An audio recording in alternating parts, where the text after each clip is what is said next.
જમ્મુ કાશ્મીરના પહેલગામમાં આતંકવાદીઓએ પર્યટકો પર ગોળીબાર કર્યા હતા અને હુમલામાં 27 લોકોના મોત થયા છે, જેમાં મૂળ સુરતના અને હાલમાં મુંબઈ રહેતા યુવકનું મોત થયું છે। 22 એપ્રિલ મંગળવારે બપોરે લગભગ 3 વાગ્યે જમ્મુ કાશ્મીરના પહેલગામમાં આતંકવાદીઓએ પર્યટકો પર ગોળીબાર કર્યો હતો। આ હુમલામાં 27 લોકોના મોત થયા છે, જેમાં સુરતના શૈલેષ હિંમત કથડિયાનું પણ મોત થયું છે। મૂળ અમરેલી જિલ્લાના વતની અને સુરત બાદ છેલ્લા 1 વર્ષથી મુંબઈમાં રહેતા શૈલેષ કથડિયા તેમના પરિવાર સાથે કાશ્મીર ફરવા ગયા હતા, જેની તસવીરો પર સામે આવી છે। પરિવાર ઘોડા પર બેસીને કુદરતના સૌંદર્યને નિહાળતો હતો ત્યારે જો અચાનક આતંકવાદીઓએ ધડાધડ ગોળીબારી કરતા શૈલેષભાઈને ગોળી વાગતા મૃત્યુ થયું હતું। જન્મદિવસની ઉજવણી કરવા માટે જો શૈલેષ કાશ્મીર ગયા હોય એવી શક્યતા છે, જ્યાં જન્મદિવસના એક જ દિવસ પહેલા જ તેઓ મૃત્યુ પામ્યા। પરિવાર સાથે ફરવા ગયેલા શૈલેષનું આતંકવાદી હુમલામાં મોત નિપજતા મૃતદેહને આજે સાંજે સુધીમાં સુરત લાવવામાં આવશે અને અહીં આજે તેમની અંતિમ ક્રિયા કરવામાં આવશે। મૃતક શૈલેષના પિતા પણ સુરત આવવા માટે રવાના થઈ ગયા છે।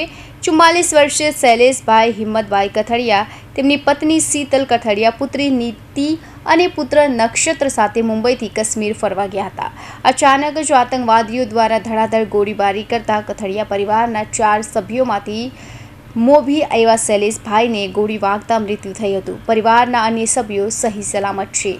क्या बोलते भेलपुरी खाड़ी से मेरा पति साइड में था, एक इंसान आया, उसने उसको गोली मार दी। यहाँ पे उसने बोला कि शायद मुस्लिम नहीं है, उसने उसको गोली मार दी। नहीं आप टेंशन मत लो। अब बेटा आप यहाँ पे रहो, हम साथ में। मैडम ये जो भहीर साहब है प्रेसिडेंट, आप टेंशन मत लो। मेरे पति का बच्चा लो। हम बचा देगा, कोई बात नहीं। भाई तो करिए फोन प्लीज भगवान के लिए बचा लो। दब सिमन युवा डिजाइन किया है। ठीक है हम बचा देंगे ना, आप टेंशन मत लो। मैं आ रहा हूँ। मैं कहाँ पे आपका ये हस्बैंड क्या हुआ, इसको क्या हुआ? Please ask for help. We don't need Okay, don't worry. You okay? You need a water, sir? Sir, we'll manage. Just Huh? ask for help. Okay, you first you give the hands water, Yes. drop of water, take a drop of water. हम आ रहे हैं, आप tension कोई बात नहीं, हम हैं, हम आ रहे हैं, आप टेंशन मत लो मैडम, हम आ रहे हैं।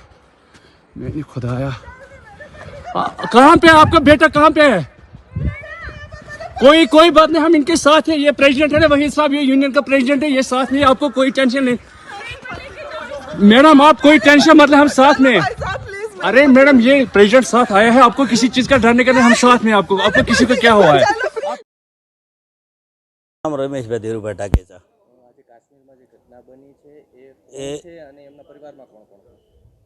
એમનું નામ છે શૈલેષભાઈ હિંમતભાઈ કળથિયા અને હરિકુંજ સોસાયટી વિભાગ બીજો, ત્યાં એમનું રહેવાનું છે। અમે પણ સાથે રહીએ છીએ, એમના પાડોશી છીએ, અમે એક જ સોસાયટીમાં રહીએ છીએ। અને બોમ્બે નોકરી કરતા શૈલેષભાઈ, ત્યાંથી એ લોકો ફરવા ગયેલા જમ્મુ કાશ્મીર અને આવી દુઃખદ ઘટના બની છે। જાણવા એવું મળ્યું છે કે ભાઈ આતંકવાદી હુમલામાં એમને જરા ગોળી વાગી ગઈ છે, એવું બનેલું દુઃખદ ઘટના બની છે। એમના પરિવારમાં તો અત્યારે કોઈ અહીંયા નથી રહેતું। એમના પરિવારમાં એના પપ્પા છે, એના મમ્મી 2 વર્ષ પહેલાં એક્સપાયર થઈ ગયેલા છે અને અત્યારે તો મકાન આખું ભાડે આપેલું છે।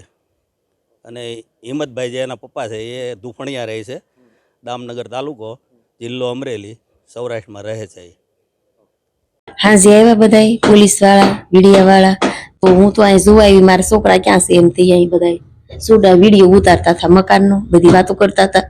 પછી મેં ગેલેરી ઊભી રહી તો બધી વાત સાંભળી, નીચે તવાય નહીં એટલા બધા આદમીન વચ્ચે હું ગેલેરી ઊભી એવી જોતી હતી, સાંભળતી હતી, બધી વાત કરતા હતા। એ ધુફણિયાવાળાનું મકાન એમ કરતા હતા।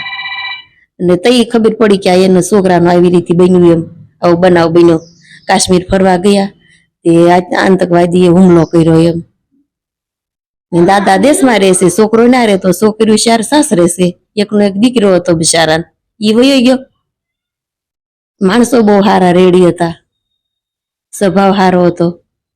કેટલા સમયથી રહેતા? 10 વર્ષ થયા એ રહેતા અહીંયા, અને એ પછી વયા ગયા 2 વર્ષ થયા મુંબઈ। પછી 9 બેંક ની નોકરી હતી, નોકરી કરતા હોય પછી તો આપણને કઈ એનો ઓલું ન હોય। પરિવારમાં કેટલા લોકો?